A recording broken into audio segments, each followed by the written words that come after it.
Waheguru Ji Ka Khalsa, Waheguru Ji Ki Fateh. Welcome to the segment of Coach Gurbani's a-sabad-a-day, where we continue with Gauri Gwareri, Mahalla Panjava, and the Shabad is Jisman Vasai Tarai jan soe, jaake karm prapat hoye, dukh rog kach pauna vyapai, amrit naam hriday har japai. पार ब्रह्म परमेश्वर ਧਿਆਈਐ गुर पूरे ते ਇਹ मत पाइਐ रहाओ करण करावण हार दयाल जी जंत सगले प्रतपाल अगम अगोचर सदा बेअंता सिमर मना पूरे गुर मंता जाकी सेवा सर्ब निधान प्रभ की पूजा पाइए मान जाकी टहल न बिरथी जाए सदा सदा हर के गुण गाए कर कृपा प्रभ अंतर्जामी सुख निदान हर अलख स्वामी जी जंत तेरा तेरी सरनाई नानक नाम मिले वडियाई. It's not surprising that Gurbani, in various ways, in various contexts, continues to prod the mind to cultivate self-knowledge. And this passage is no exception. It begins by saying, Jis man vasai tare jan soe, jaake karam parapat hoye, dukh rog kach pau na vyapai, amrit naam hriday har japai. Literally translated, only when the mind is so graced, jaake karam prapat hoye. How is it so graced? Graced with self-knowledge. Amrit naam hriday har japai. So a mind that abides with self-knowledge, or the har, is graced. So only when the mind is so graced with self-knowledge that it comes to abide with the herself, jisman vasai soe. Only in such a condition that one can successfully navigate the ocean of existence.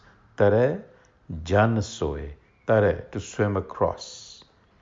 We've seen that life is often viewed as an ocean, that it is our business to navigate across. And if we are to navigate our way across, we require self-knowledge, or else we will continue to fumble. In such a state, where the mind abides by the herself through self-knowledge, all sorrow and misery disappears. Dukh rog kach pau na vyapai. Fear, existential fear, disappears. And in the Rahau Pankti, the Guru goes on to suggest to us how to get there. And he says, Par Brahm Parameswar Tyayya. So Tyayya is the root here. Tyay means to think. Literally, it means to think or to recall or to remember. And in this Rahau, it means to think of Par Brahm Parameswar, which is a reference to the transcendent creator, the absolute. So the question is, how does one think about that which is not material? How does one think about that which is not visible or accessible to the senses? And the second part of the Rahau tells us how. The answer is, Gur pure te eh mat paiye. Gur pure has multiple connotations. Gur refers not only to a specific technique, a method, as in having the gur for something. It also refers to spiritual knowledge.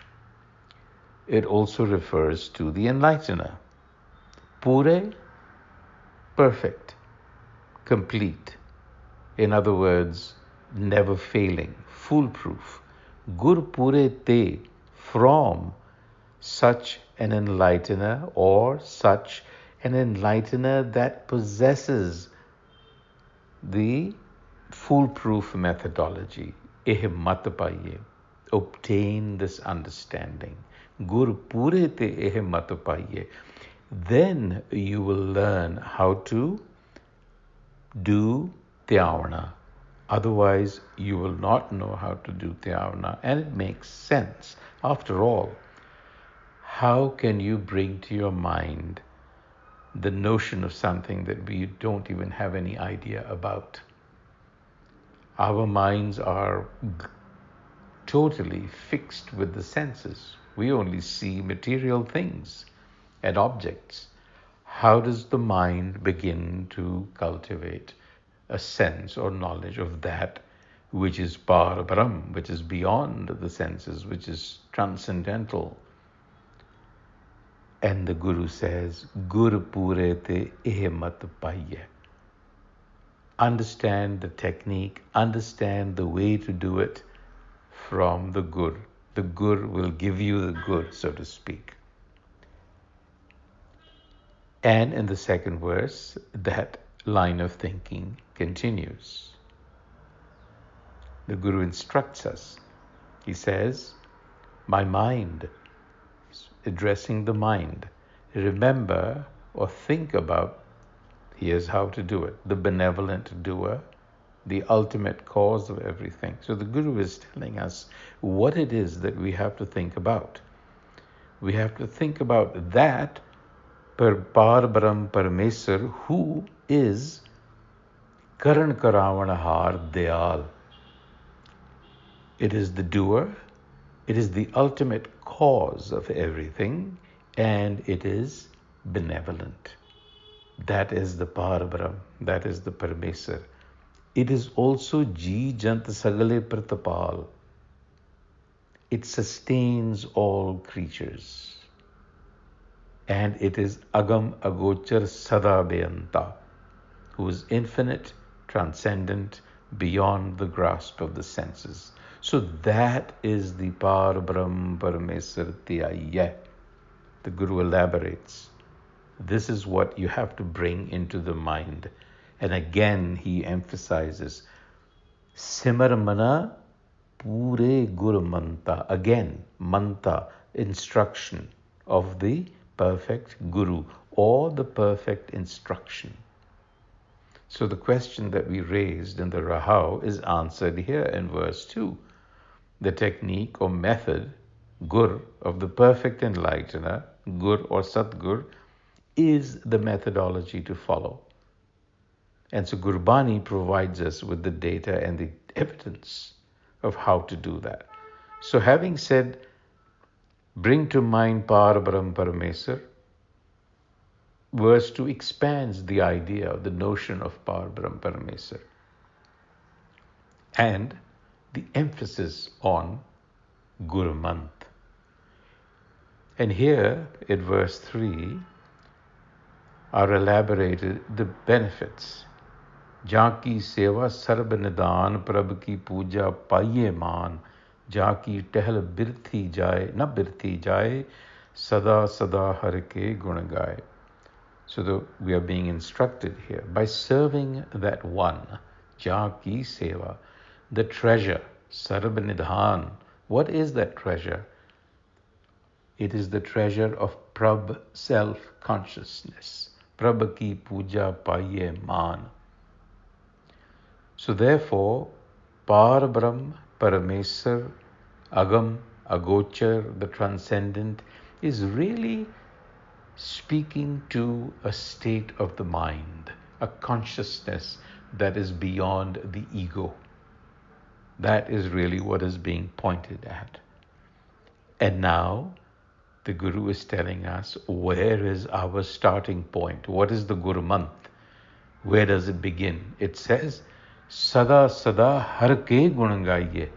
That is the starting point. Through constant praise and glorification, develop virtues and qualities in yourself. Sada sada har ke gun gaye. And such an effort will never be wasted. Jaan ki tehel na birtha jaye. So this will never be wasted. So now here we get an insight into the perfect technique or method of the perfect Gur enlightener. The starting point is Sada Sada Har Ke Gun Gaye, or singing to the qualities of the Har self. Now we've spoken about this. What exactly does singing to the qualities really mean? We've already implied in previous passages that singing has a broader connotation than merely the act of singing, although it includes that as well. Kirtan, bhajan, that's the starting point with the tongue. But in a broader context, singing means that singing with the tongue should eventually shape or reshape one's mind and therefore one's life in accordance with Gurmat. Those are the virtues and qualities that Gurmat lists that we must acquire through this process. So this is a radical change in lifestyle, tehel, that is being asked for. And it begins with the tongue. That is the starting point. Start reciting, start reflecting, start internalizing those qualities. That is the beginning point. And as you get on that process, you will find that the process itself will continue to guide you. That's the beauty. That's the gur. You don't need to look hither and thither. Just get on this process, and the process will lead you on. And in conclusion, Kari Kripa Prab Antarjami Sukh Nidan Har Alakh Swami Ji Jant Teri Saranai Nanak Naam Mile Vadiyai. So Nanak is asking for the gift of self-knowledge, Vadiyai. And he says, all creatures seek your refuge. Ja ji jant teri saranai. So have mercy, for you are the inner knower. Kar kirpa parab antarjami. You know the state of our mind. We don't need to actually tell you. You know that already. So have mercy. You are that unseen but treasured master. So therefore, what is being asked for is self-knowledge, which is a state of consciousness of the mind. We have to break through the restricting and the constricting consciousness of the ego, which cannot see beyond material entities. On that note, until the next time, Vaheguru Ji Ka Khalsa, Vaheguru Ji Ki Fateh.